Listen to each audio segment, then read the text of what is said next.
I can't tell if this looks better with the ring light or not. What is up, guys? I'm Lauren.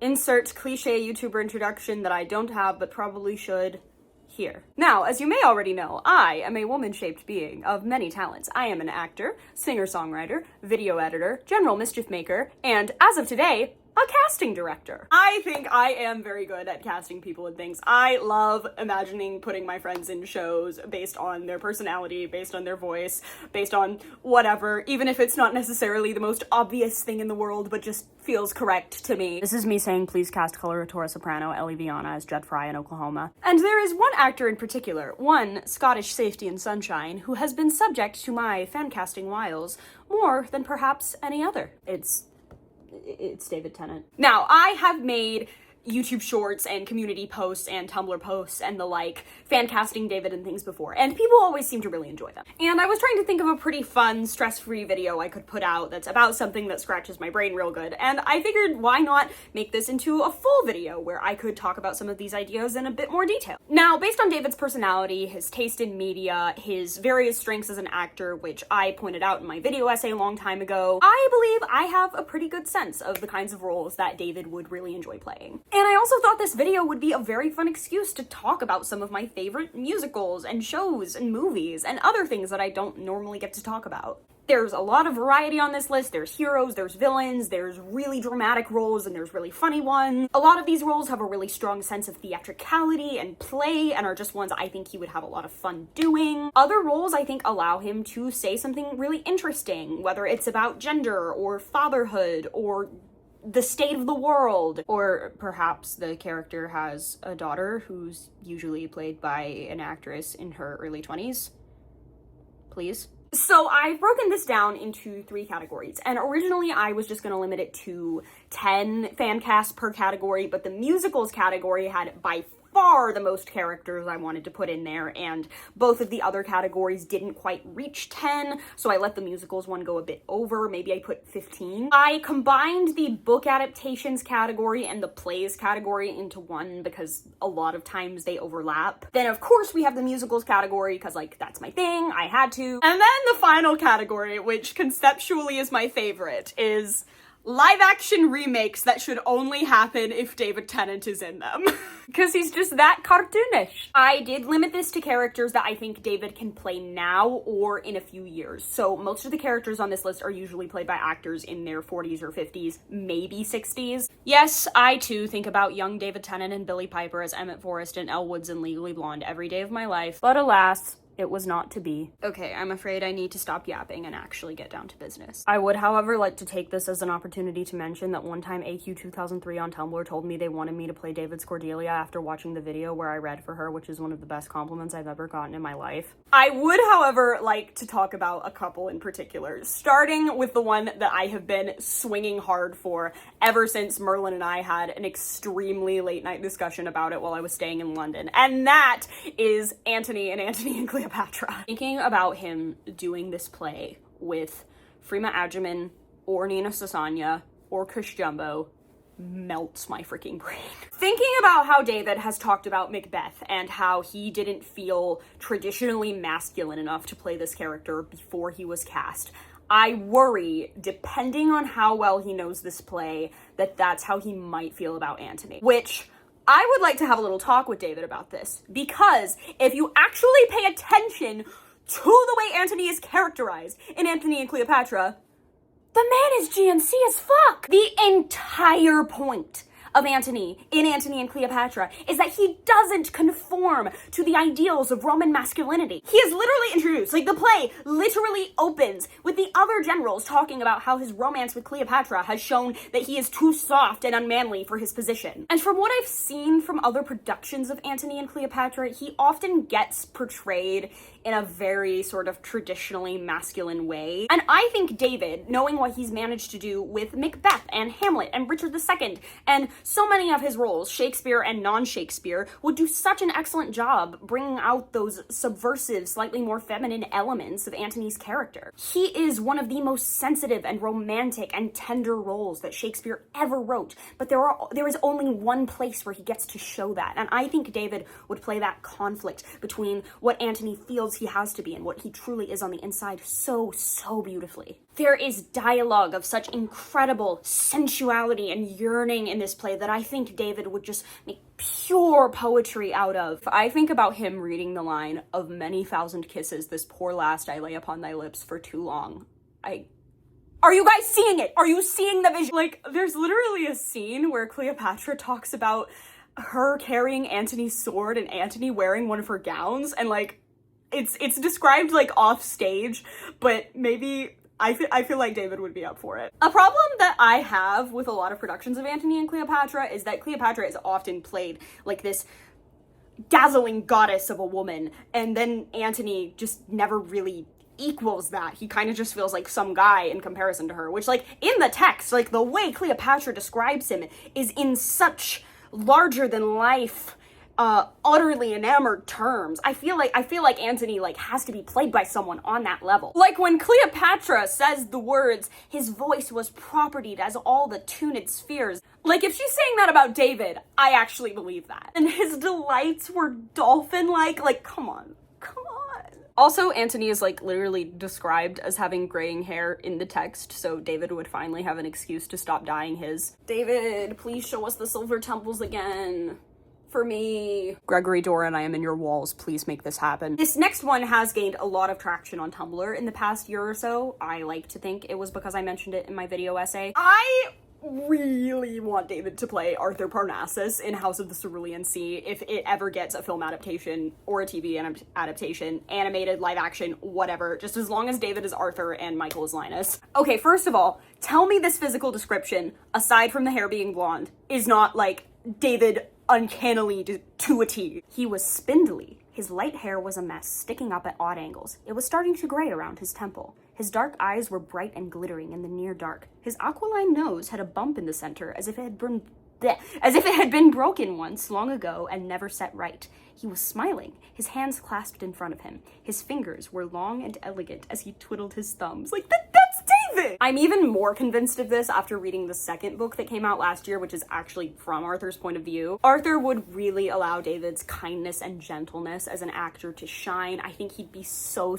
lovely in the scenes with the kids. I really want him to play another teacher, which Arthur is, in addition to being a dad. And I also think he'd connect a lot to Arthur's need to suppress all of his negative emotions and his feeling like he can never show pain so he doesn't inconvenience the people he loves. That's something David's talked about a lot in relation to his Scottish Presbyterian upbringing, and there's a really great losing it scene in book 2 where it all just comes washing out of him, and I think, oh my god, it would be so good. This is, of course, it's a story that's really beloved by a lot of queer people, and it says a lot of interesting things about how marginalized people are treated in our society, and it would just be the perfect project for David and Michael to get to play a couple of beloved middle-aged gays again, only this time without the specter of Neil Gaiman. Now, when it comes to casting David in an Austen adaptation, my personal pick for him would be Colonel Brandon in Sense and Sensibility, which I promise has nothing to do with the fact that Marianne Dashwood is literally me. David, I suppose, would be a little old for Colonel Brandon at this point. I think Brandon is supposed to be between the ages of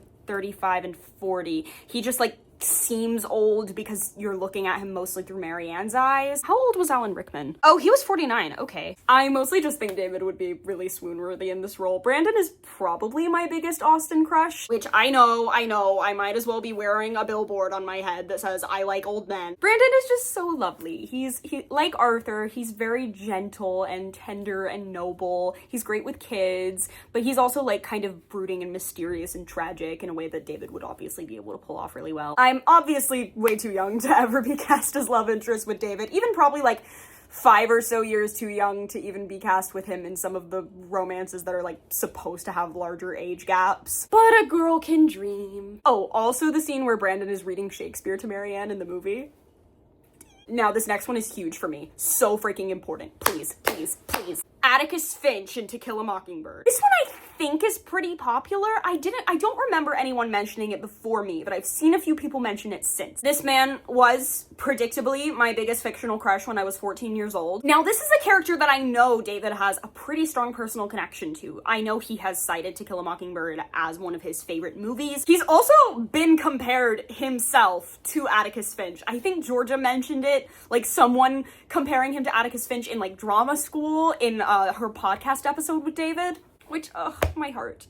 He's so good. He's right in the age bracket to play him. Obviously, this is a character he loves. I think this one could happen. I just really hope I have an agent by the time it does, because I will be begging them to submit me for Scout. This role has a lot of the things that David is really good at. I know he'd do such a great job playing Atticus as a father. He'd do a brilliant closing argument. Similarly with Arthur, I also think he'd do a great job bringing that, like, Scottish Presbyterian work ethic to the role, and, like, Atticus is, like, sort of similar. The only thing I'm kind of worried about is the Alabama accent, because I know David's American accent is kind of his Achilles heel. Another role that I really want David to do, that I know he would also be very honored to do, because this is another one of his favorite movies, is George Bailey in It's a Wonderful Life. Now, this is one of my favorite movies ever, and I am of the opinion that it merits a remake. Obviously, there's also a stage adaptation, but I think this is a story that is always relevant. It says so much about the exploitation of the working classes, and it could truly be done in, like, any time period, in any, like, Western country, really. I would love to see a remake, like, that takes place in Scotland. Now, he's a little old. I think George is late 30s or early 40s at the end of It's a Wonderful Life. But David can definitely age down. If not in terms of appearance, then definitely in terms of acting. I think he'd nail the enthusiasm and the ambition and the passion and sparkle of, like, young George very well, and then portray the, like, devastating contrast as he ages and gets more weary and beaten down and tragic. Obviously, another role that would definitely resonate with him strongly as a father. I believe I have seen David's acting be compared to Jimmy Stewart in this movie a couple of times, which seems correct to me. But just, like, the huge contrast of, like, utter desperation and desolation, and then the complete joy and relief of the ending. I'm thinking Georgia Tennant Mary, I'm thinking Michael Sheen Clarence, and maybe for the finishing touch, Derek Jacobi Mr. Potter. And now we come to the other Shakespeare role that I really wanted to mention, which is Malvolio in Twelfth Night. I believe David has talked about wanting to play Malvolio numerous times. He played him in the radio drama of Twelfth Night, which completely changed how I view the character. I have some friends who have basically said everything I wanted to say about David playing Malvolio, but better, so I'm gonna give them a bit of spotlight for a moment. First up, we have a video response from friend of the show and friend in general, Sylvia Mayo. Hello, Lauren Rogers fandom. I'd like to start out by saying that I was one of you once, and now I get to be in an actual video. So just know, dreams come true. Speaking of dreams of mine, David Tennant as Malvolio. Where do I even begin? Twelfth Night is probably my favorite Shakespeare play. I've been in it, I've seen way too many productions of it, I've read it an unhealthy amount of times. With all the queer themes exhibited by pretty much every single character, I just know David would have a great time with any part. I mean, tell me you can't picture Campbell-era David as Viola Cesario, with all the gender fuckery that entails. Just imagine how the Touchstone vibes would transfer to Festi. Orsino is the other obvious choice, and I think David could certainly make him a bit more likable, but honestly, there's something to be said about David as Olivia. We all know he can deliver on the repressed lesbian energy. Malvolio is a very special case to me. Now, David has actually played Malvolio before, in an audio version of Twelfth Night from 2012. Generally, audio plays are a bit lower energy than live performances, and you can hear his Malvolio is quite reserved at first.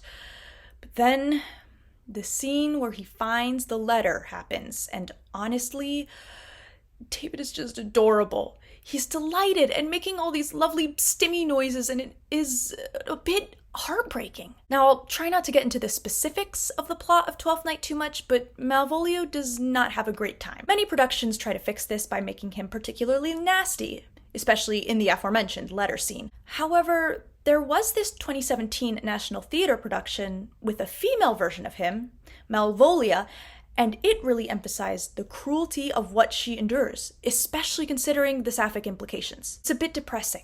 The ending isn't really happy, and part of me just doesn't want to see David tortured and betrayed in what is usually a fairly happy play, especially if he brings out the softer and more sympathetic side of Malvolio. Then again, I don't know that I want to see him as an incel type, although David would also excel at that, of course. Honestly, it doesn't matter what I want, because we all know whatever path he takes, David will make a meal of it. He exceeds in playing characters who lose their minds and do ridiculous things.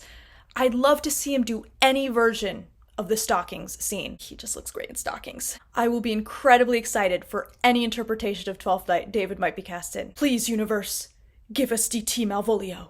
We're starved. Some excellent analysis from AQ 2003 on Tumblr.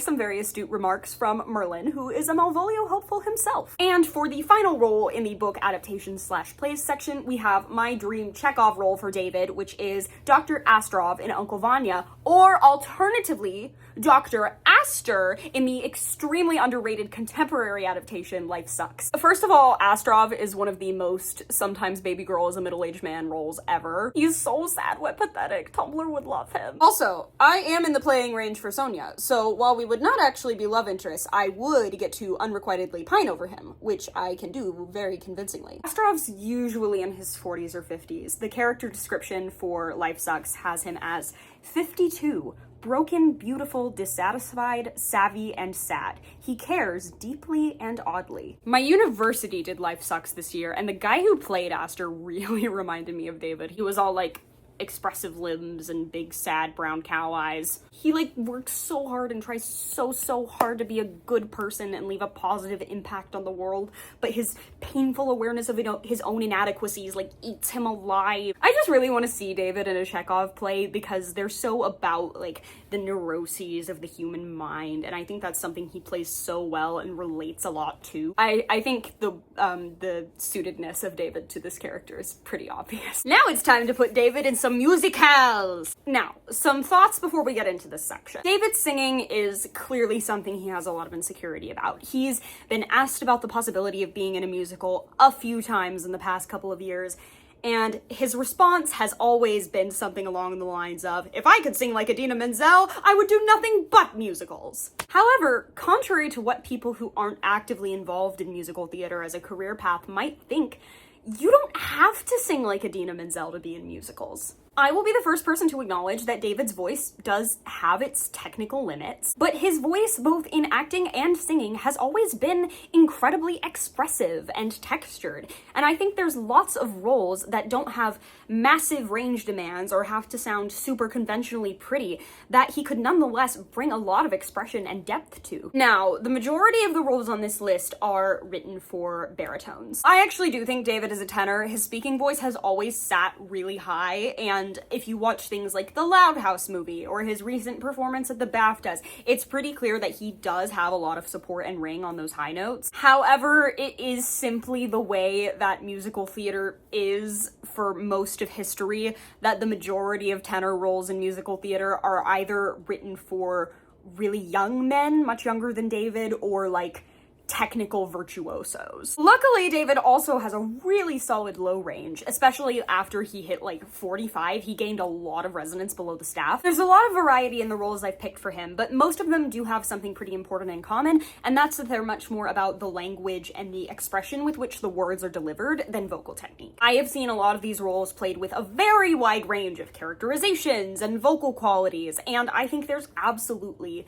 something unique that David could bring to each of them. So we're gonna kick off this list with the first of a few Sondheim roles, which is Charlie Guiteau in Assassins, aka the best one. So for those of you who aren't familiar with Assassins, it's obviously centered around all of the different presidential assassins throughout history, and it has this framing device of a carnival game where they have to shoot a prez, win a prize. It has a lot of really fascinating commentary on the desperation and disillusionment many Americans experience when they realize that the American dream might not be in reach for them. Guiteau was the assassin of President Garfield, his motive being that the president refused to appoint him as ambassador to France. He was certainly suffering from a mental illness, probably schizophrenia, and is very often played with a sense of innocence, naivete, and fragility. If you listen to the revival cast version of Ballad of Guiteau, specifically the one performed by Dennis O'Hare, I think you'll hear a lot of similarity between his voice and David. They're both kind of these like delicate, quavery things with a bit of a rasp. I think David is really great at playing hope, and especially the devastation when that hope gets taken away. The song starts off all jaunty and hopeful as Guiteau is singing about all of his grand ambitions, and then turns into this crushing dirge by the end as he's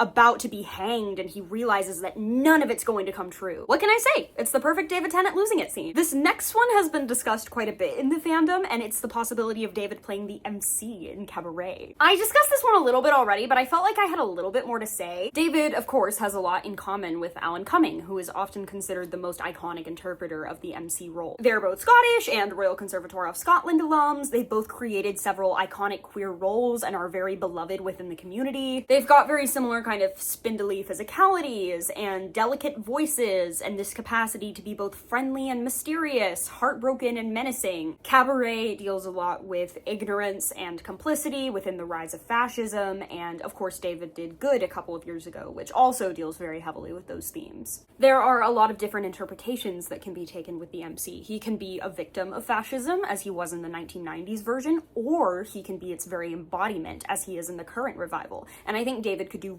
very compelling things with either. Now, this next one is for one reason and one reason only. I would love to see David play Ernest Menville in Death Becomes Her, and that is literally just because I think he would do such a good performance of the song The Plan. Lick, sealant, spray. Ooh, spray paint.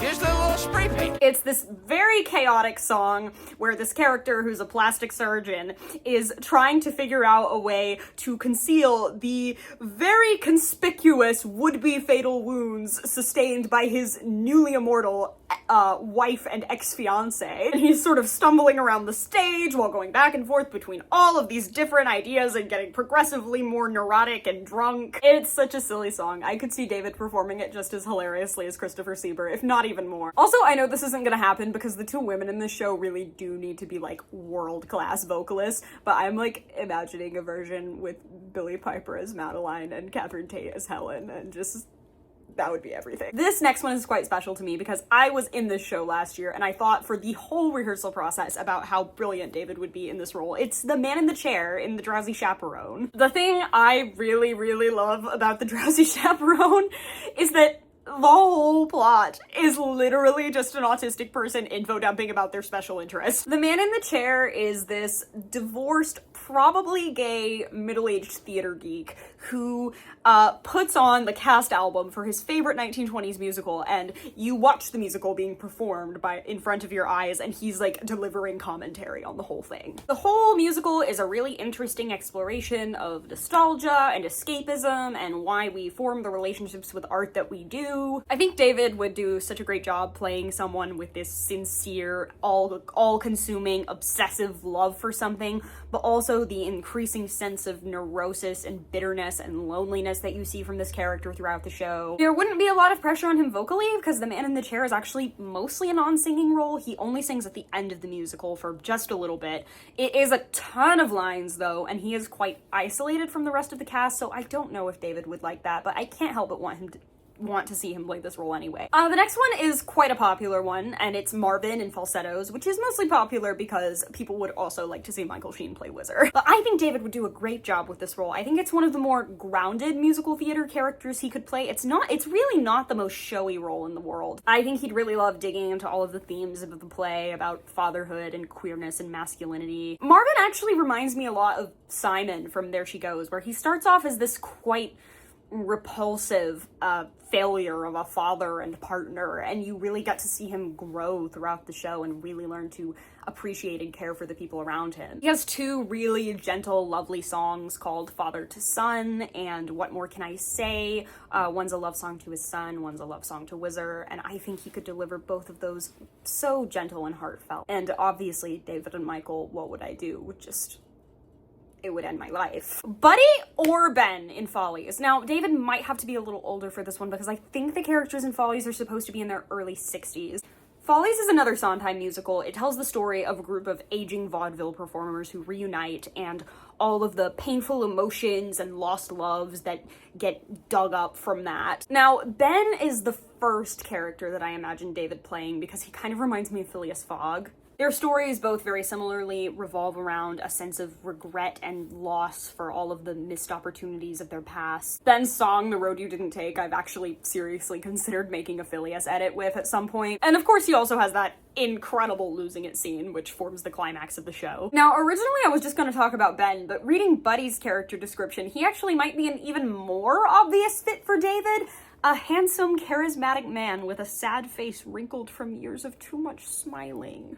Yeah, that feels very David. I also think David would do such a great performance of Buddy's blues. I've got those God, why don't you love me? Oh, you do, we'll see ya later blues. I just think David has an aptitude at playing sad clowns that would suit this character very, very well. Now that David is, of course, getting a bit older, I think it's going to be so interesting to see him taking on stories like this that have these themes of regret and longing and bittersweetness that comes with getting older, and I think Follies would be the perfect show for him to explore these themes. Hades in Hades Town! Ah, this is one of my favorites! Hear me out. Hear me out! Okay, first of all, we know he can rock pinstripes. Ooh, he doesn't have a deep enough voice. May I introduce you to a little play called Mac to the Beth? There are a couple of roles that really, really sealed it for me that I want David to play Hades. It's mainly Macbeth and Tony. Hades and Tony Battingham have both created these massive, successful, but extremely exploitative empires because they have this hole inside them that seems impossible to fill. That, like, ruthless, hyper-masculine businessman drive is honestly something I was not expecting David to be able to play nearly as well as he did in Rivals. And it's definitely an important quality of Hades that I absolutely imagine David being able to pull off. I mean, can you imagine his I conduct the electric city? Like, it would be so good. And yeah, I really do think that now David has that gravelly depth in his lower register that sounds so ancient and intimidating and definitely kind of almost inhuman and immortal. And obviously, like, I can only imagine just the absolute tenderness and regret and passion that you would see from him during the ending of Epic 3 and the dance that follows that. I don't know who would be his Persephone, but also, like, the really seductive aspects of the character. Like, if you've seen that one scene of him and Cush in Macbeth, you know what I'm talking about. Now, considering what my next theatrical project is, I would be sorely amiss if I did not, in this video, talk about the prospect of David playing the baker in Into the Woods. Now, the baker is probably the character in Into the Woods with, like, the least specific personality, which is not to say he doesn't have a personality, more that, like, the actor can kind of bring whatever parts of themselves that they want to bring to the character, whereas some of the other characters have to be a bit more stylized. The original Baker actor, Chip Zien, actually reminds me a lot of David in that they're both very grounded and present, but also super, like, playful and detailed performers. There's this little dance that Chip Zien does at this one part, I can't remember. It really seemed like something David would do. Sylvia and I were actually discussing the other week that there are kind of a crazy amount of similarities between the Macbeths and Baker and Baker's Wife. Like, if you think about it, maybe their magic is kind of just 1/7 without the murder. If you know what you want, then you go and you find it and you get it. Do you want the crown or not? Both of these couples are, like, they've obviously been together for quite a long time and they're kind of exhausted. They're suffering from the lack of a child, whether because they can't have one or because they lost one. There's a witch involved in both, like, it's kind of crazy. And like Into the Woods and Macbeth kind of deal with similar themes of like actions and consequences. That was a whole tangent, but have you considered David and Georgia It Takes Two? Or alternatively, have you also considered, as Sylvia put it, David and Peter Davison No More? Now, this next one is one of my dream ideas. Like, I am obsessed with this concept. I bring it up every chance I get. A production of La Cage aux Folles, where David and Michael play Albin and George, but they switch roles every night. The role switch is, of course, because I desperately need both of their versions of I Am What I Am. La Cage aux Folles, which you may also be familiar with via the movie The Birdcage, is about a middle-aged married gay couple and what happens when Albin, who is a drag queen, refuses to compromise his identity for the sake of his son's fiance's conservative parents. La Cage aux Folles is a very significant, beloved landmark musical in the history of queer representation on Broadway. It is one of the first shows to play a queer relationship as something as stable and lasting with a sense of normalcy. Obviously, it gave us several incredible songs, including the iconic I Am What I Am, which is the exact kind of flamboyant and theatrical, but also incredibly emotionally raw number that I can just imagine David tearing up. This show also has a lot of really bittersweet commentary about what it's like to get older as a queer person and how drag for Albin is often an escape from when he doesn't feel young and beautiful anymore. I am honestly really excited by the possibility of David doing a drag role at some point. I think it's something that he would approach with a lot of respect and a lot of fun. And given all of his activism for the queer and trans community in the past several years, I think it's a show that would mean a lot to him. And obviously, even more so if he got to do it with Michael. Now, this next one is particularly interesting to me, and that is because it is a character that I and many others do not always like. I am talking, of course, about our favorite, or perhaps least favorite, problematic professor, Henry Higgins in My Fair Lady. Now, this would be an interesting one for David, as I believe this is the role he was referencing during this infamous moment from New York City Comic Con when he was asked about doing musicals in the future. The thing is, if you're in a musical, you want to be belting out, don't you? Yeah. You don't want to be the one in the back going, Henry Higgins is famously a patter role. Most of his songs are not really sung, but spoken very quickly with very precise diction on rhythm. Higgins is, of course, one of the most iconic roles in the musical theater canon. His songs are full of so much delightfully clever wordplay that I think David would have a ton of fun with. However, the writing for him is also quite infamously misogynistic, and he's often played even more so. It takes an actor of pretty titanic proportions to make a character like this likable for 2 hours, while also demonstrating an awareness of his flaws. There's a very infamous line at the end of the show where Eliza has just come back and Higgins immediately says, "Where the devil are my slippers, Eliza?" And it's often delivered quite demanding and cold. This is, of course, up to interpretation, but if you do want to show that this character has had maybe a bit more of an arc, depending on whether or not you go with the original ending of Eliza staying or the newer one where she walks out on him, there are lots of different ways you could play this line to demonstrate that. It doesn't have to be demanding. It could be flustered or fatigued or just relieved she's back. I could hear David doing every single one of those. I also think he'd absolutely bring out the very heavily implied Kinsey Five-ness of the character. Higgins has an entire song called A Hymn to Him where he's constantly singing, "Why can't a woman be more like a man?" And the whole time you're just sitting there like,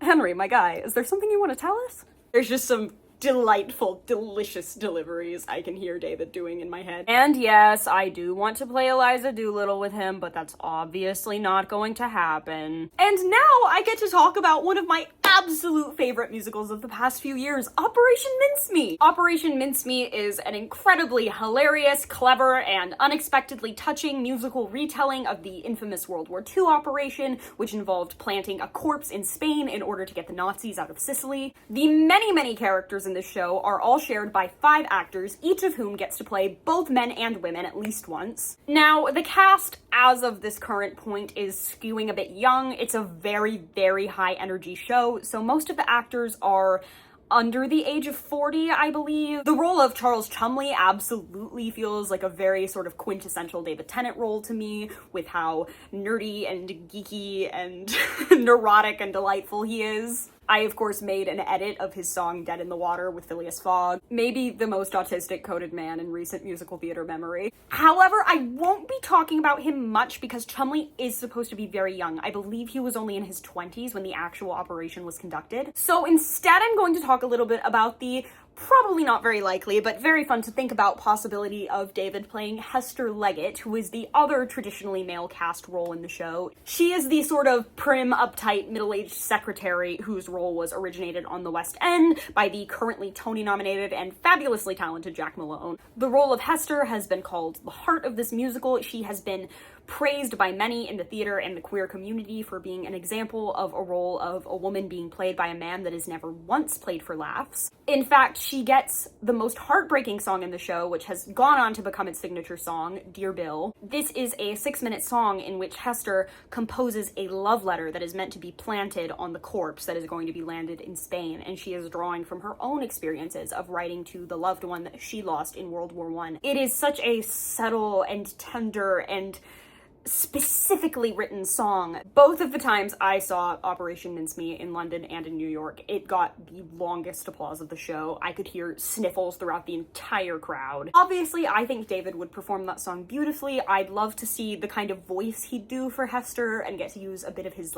delicate higher range. He would bring a lot of heart and great physicality to this role. Hester, however, would not be the only character that David would be playing with this particular track. The actor playing Hester also plays Spilsbury, who is this insane coroner that they have to get the body from. Jack has some delightfully maniacal creature-like mannerisms when playing this character, and I can absolutely see David doing something similar. Now, I think out of the roles I have mentioned, this role would probably be the biggest technical leap for David. Operation Mincemeat is obviously a very high-energy show, like I said, which is why the roles are usually performed by younger people. It's a lot of dancing, and Hester is also a pretty challenging vocal track. She's usually played by a very, very good tenor. She has some falsettos that have to be quite clean in Dear Bill and a couple of high tenor belts on some of the other tracks.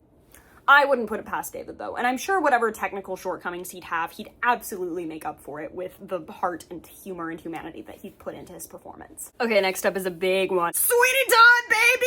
Now, David probably doesn't think he's a good enough singer for this role, but I fully do not think that's true. First of all, I know for a fact he would sound far better than Johnny Depp in the movie. His voice has so much more expression and color. Similarly to Albin from Lacage aux Fall, I think that just because Sweeney has been played by incredibly iconic baritones like George Hearn and Josh Groban doesn't mean that him having a pretty voice is essential to the story or the music. Which is not to say David doesn't have a pretty voice, it's just not as powerful as George's or Josh's. I completely think David has all of the tools in his toolbox, both as an actor and as a vocalist, to be able to perfectly portray Sweeney's torment and madness. Wouldn't his "At Last My Right Arm Is Complete Again" go so hard? Also, please let him be Scottish. Please, please, please, please, please let him be Scottish.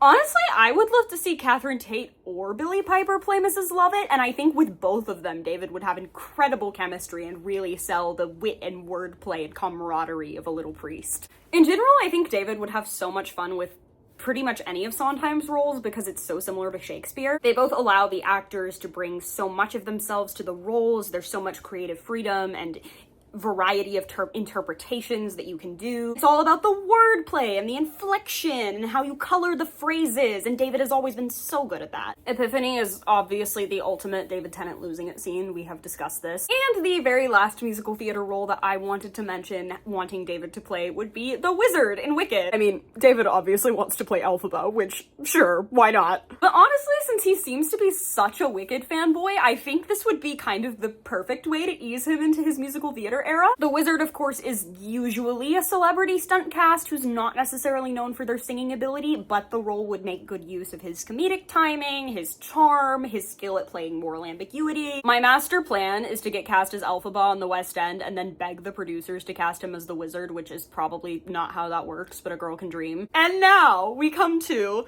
live-action remakes that should only happen if David Tennant is in them. Starting off with one that I have not been able to shut up about for the past 4 months, which is Silco and Arcane. Fun and probably very embarrassing fact about me, literally the reason I started watching Arcane, aside from the fact that half of my friends are obsessed with it, is because David was the most popular fan cast for Silco on Tumblr. And now I'm hyperfixated on him too!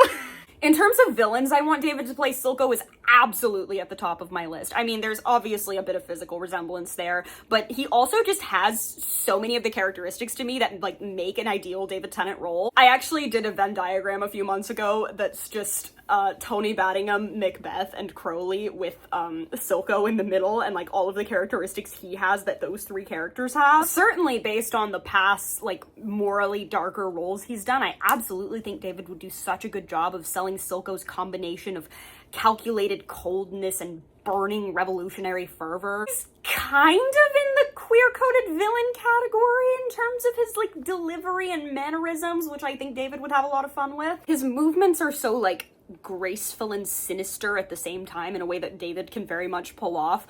In one of her fanfics, Lullabies described him as half snake, half slut, which is... I'm sorry. There's also such a Shakespearean quality to Silco in the choices he's forced to make and the way you just see everything he's built crumbling before his eyes. When I watch the Is There Anything Someone Doing as a Daughter monologue, like, I literally feel like I'm watching a scene from King Lear or Macbeth. David really brought this, like, profound sense of weariness and burden to Macbeth, and this just being so tired of being alive, especially in the Tomorrow and Tomorrow soliloquy, which I definitely think he could bring to Silco. Silco to me very much feels like a man who's already dying, like he's very clearly getting weaker as a result of his infection, and he just feels like he wouldn't have anything left to live for after Zahn's independence was achieved. The voice is such an interesting thing. I really feel like that's one of the reasons David is one of the most popular Silco fan casts, because they both have that, like, same vocal quality where their voices are, like, simultaneously deep and thin. Like, you kind of get the sense that Silco was supposed to be a tenor whose voice got messed up real bad from, like, smoking and stuff, while David obviously just, like, gained an extra octave on the bottom. But yeah, they both have that kind of uncanny vocal quality that's, like, really, really resonant, but also kind of fragile. Plot twist, this role is just another part of my plan to get the Graying Temples back. I want to play Jinx with him so bad! Like, I'm so serious. If I made a list right now of, like, my top 5 father-daughter duos that I want to play with David, Jinx and Silco would be number 1, and it wouldn't even be close. It's the exact kind of achingly tender, deliciously screwed up dynamic he is so good at, and it would be my dream as an actress to get to portray that with him. I will be achieving at least half of that dream, because Jinx is just kind of one of my dream roles in general if Arcane ever gets any sort of remake, which I hope it doesn't. But Jinx and Silco actually kind of feel to me like the father-daughter version of Lady Macbeth and Macbeth, because they're both, like, super codependent. I love you so much, but I'm also actively facilitating your transformation into a monster. But yeah, I mean, I could go on about this for hours. Silco is just the perfect role for David on so many levels. I honestly, like, he feels so tailor-made for David to me that I kind of, like, forget that he's not actually a David Tennant character sometimes. Like, I think my brain just, like, subconsciously added him to the canon, which, considering the things I've heard about Jason Spizak, is probably a good thing. This anime has technically already had a live-action remake. I have no idea if it was good or not, but, Koro-sensei in Assassination Classroom. One of the most lovable and iconic anime characters, and also my go-to Hear Me Out. Sunny Strait would of course be extremely difficult to place, as his is one of my favorite English dub anime voice acting performances of all time, but honestly this role just has so many of the things David's good at. He's kind of similar to the 10th Doctor in that he's this arrogant rapid-fire genius who also has such a huge heart and is, like, very larger than life, but also extremely tragic and human. Loads of opportunities for David to flex his amazing comedic and dramatic chops, and also it's another chance for him to play a teacher, which, like I said, I am the #1 advocate for, always. Continuing the trend of anime live-action remakes that definitely would have been better if David Tennant had been in them, I also think he would have had a lot of fun with Ryuk in Death Note. Honestly, either in the musical or not. Honestly, he's just great at playing immortal agents of chaos, and I think he'd do a lot of really fun physical and vocal work. Plus, he's got a lot of the same sauce as Willem Dafoe. As arguably YouTube's #1 Full Metal Alchemist girly, a spot I hope I have not completely relinquished by this point, I do feel obligated to talk about what Full Metal Alchemist characters I think David could play. Now, if I am being completely honest and unbiased, the only one that I think he could still play at this point in his life would probably be Kimblee. I don't really know what age Kimblee is supposed to be. He could probably be anywhere between, like, 30 and 50, so it's fine. yeah, just a great fun villain for him. He'd bring a lot of charisma and menace, and kind of a similar vibe that I think he brought to Kilgrave, but I guess less scary because Kimberly's not a misogynist. However, I actually think there's lots of characters in Fullmetal Alchemist that David could have done possibly even more interesting things with when he was younger. Honestly, if not for the fact that he was definitely too tall to play him believably, I think Campbell Bain era David would have made a fantastic Edward. He totally would have brought that sparkling intelligence and fire and restless energy and just that little bit of insecurity. He also would have made a phenomenal Envy at like around the same age or slightly older. He'd have such great maniacal vocal delivery, and I can see him being absolutely gut-wrenching in Envy's final scene. Roy is probably a character that David himself would think he's not traditionally masculine enough for, but I think Roy actually has a lot in common with the 10th Doctor. You know, they're both arrogant geniuses who answer to nobody except their blonde companions that they're incredibly in love with. I could absolutely see David bringing some of that vengeful, Time Lord victorious energy to Roy's climactic scenes, and I also think he'd bring even a little bit more vulnerability to him than we get to see in the show. They've both committed countless war crimes and are trying to atone for the blood on their hands. I think the most popular fan casting for David in Fullmetal Alchemist is probably Mace Hughes, which, I mean, yeah, he's too old for that at this point, but I think he'd be adorable. Maybe as a bonus, we can cast Birdie as Alicia. I am honestly shocked people do not talk about this next one more, because he's another absolutely legendary Tumblr sexy man. Why is nobody talking about how great David Tennant would be as Jack Skellington in Nightmare Before Christmas? I mean, I almost feel like it would be too much of a typecast, but because he's so similar to the 10th Doctor, but like, come on. I mean, I feel like I keep just saying the same stuff for all of these, but like, he's got the perfect physicality, the perfect whimsical, beguiling vocal delivery. He's intelligent and funny and charismatic and very, very ADHD. I mean, considering Jack's Lament is like the inspiration behind Crowley's Lament, this one is obviously one of my favorites. Like, he even wears pinstripes, come on! Okay, Dr. Doofenshmirtz and Phineas and Ferb. I feel like this would probably be David's Jim Carrey Dr. Eggman. He really hasn't gotten to do like a super duper cartoonish funny villain, at least in a live action performance. I guess the closest thing would be like the Lord Commander. I mean, Doofenshmirtz obviously isn't really evil, we all know that, but like, you know what I mean. I don't know what he'd do about the voice, because like the Doofenshmirtz voice is so iconic, and I don't know like what he'd do in terms of accent, but like, I trust him. I'm sure he could figure something out. Imagine Michael Sheen as Perry the Platypus. Yeah, I mean, I feel like I don't really need to explain this one. Like you already know why this would be perfect. Also, I should play Vanessa. This is one that I am so happy I did not forget. Thank God Mina reminded me of this, because it's so popular on Tumblr. Fujimoto in Ponyo! Like, come on! He's a pathetic, anxious, floppy andro creature who loves his wife and his kid! I can't even explain how cute this would be. Oh my god. Like, Birdie is Ponyo, please. I think I only like nepotism when it's the Tennant children. Oh my god, that's everything. Ugh, that was so much, but it was so fun. I really hope you guys enjoyed this video. This was so much fun and truly something I could talk about all day. However, the rest of this video I did decide to write and film ahead of the rest of it because I needed to say it in exactly the right way. The impact that the Weird and Wonderful Legacy of David Tennant has had on both my channel and my life has been staggering on a level beyond which I could have predicted. Not only did I reach an entire new audience with this video, it also resulted in multiple personal and artistic developments that left me a changed person, and this has mostly been great for me.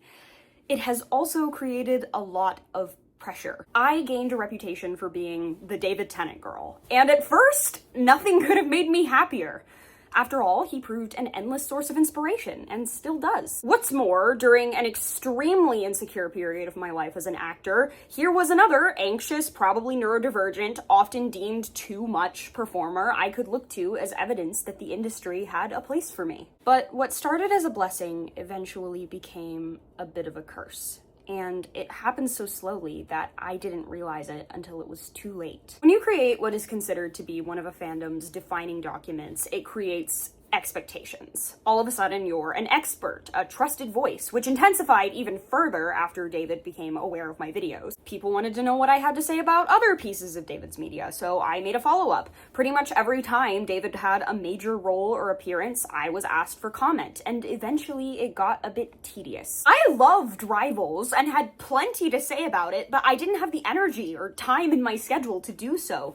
And after months of hearing all of my mutuals who got to see it gushing about Macbeth, not least of which my then boyfriend, who saw it no less than 10 times and analyzed every detail to me over video call, I had a small crisis when I finally saw it myself and realized I had nothing interesting to say that hadn't already been said. Where had my analytical chops gone?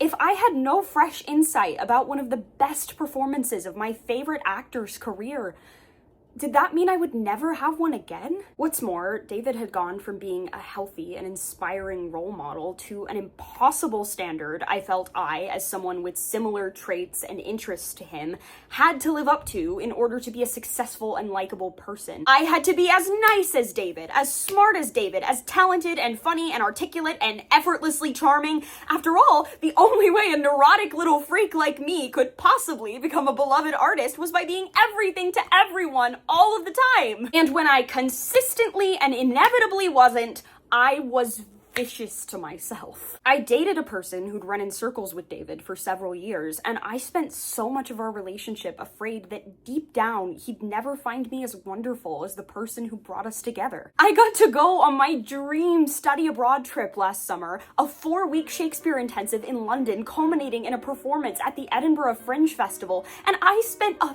third of it depressed because I was holding myself to a standard of a prodigy who could be cast at the RSC tomorrow rather than a college student doing Shakespeare for the first time in 5 years. This may come as a surprise to some of you who only know me for my various chronically online behaviors, but I do in fact have a life. You may notice that I've been posting a lot of self-tapes lately, and that's because I'm getting ready for my own career to start in earnest. I played 2 principal roles at my university last year, and I just booked a lead in one of my dream shows on another continent. I had lots of ideas for making videos before I started making content about David, and I still do.